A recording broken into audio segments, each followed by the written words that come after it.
Daily current news में अभी की खबर है अफ्रीकी पेंगुइन। हाल ही में IUCN यानी international union for conservation of nature ने अफ्रीकी पेंगुइन को गंभीर रूप से संकटग्रस्त श्रेणी में रखा है। इस प्रजाति की संख्या में तेजी से गिरावट आई है, जो प्रमुख रूप से आवास नुकसान, प्रदूषण और अत्यधिक मछली पकड़ने जैसी गतिविधियों का परिणाम है। यह श्रेणीकरण अफ्रीकी पेंगुइन के अस्तित्व को खतरे में डालने वाली स्थिति को दर्शाता है और संरक्षण के लिए तत्काल कदम उठाने का संकेत देता है। चलिए अब जानते हैं अफ्रीकी पेंगुइन के बारे में। इसका वैज्ञानिक नाम स्फेनिस्कस डेमर्सिस है। इस पेंगुइन को जैकस पेंगुइन और डोंकी पेंगुइन के नाम से भी जाना जाता है। यह अफ्रीका में पाई जाने वाली एकमात्र पेंगुइन प्रजाति है जो मुख्यतः दक्षिण अफ्रीका और नामीबिया के तटों पर निवास करती है। यह काले और सफेद पंखों के कारण अद्वितीय दिखती है और इसकी आवाज़ गधे जैसी होती है, जिससे इसका नाम डोंकी पेंगुइन पड़ा।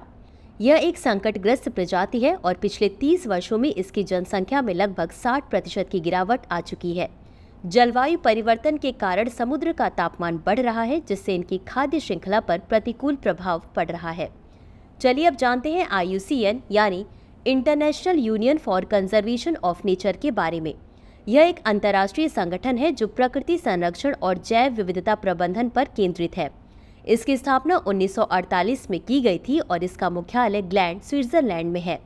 इसका मुख्य उद्देश्य प्रकृति का संरक्षण और संसाधनों का सतत उपयोग बढ़ावा देना है।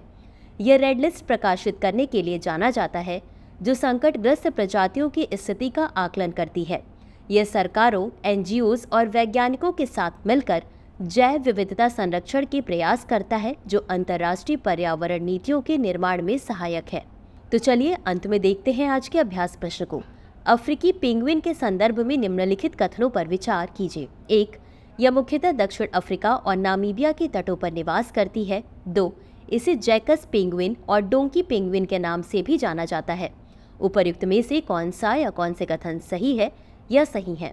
A केवल 1, B केवल 2, C 1 और 2 दोनों, D न तो 1 और न ही 2। इस प्रश्न का उत्तर कमेंट बॉक्स में जरूर दें। अभी के लिए बस इतना ही। धन्यवाद।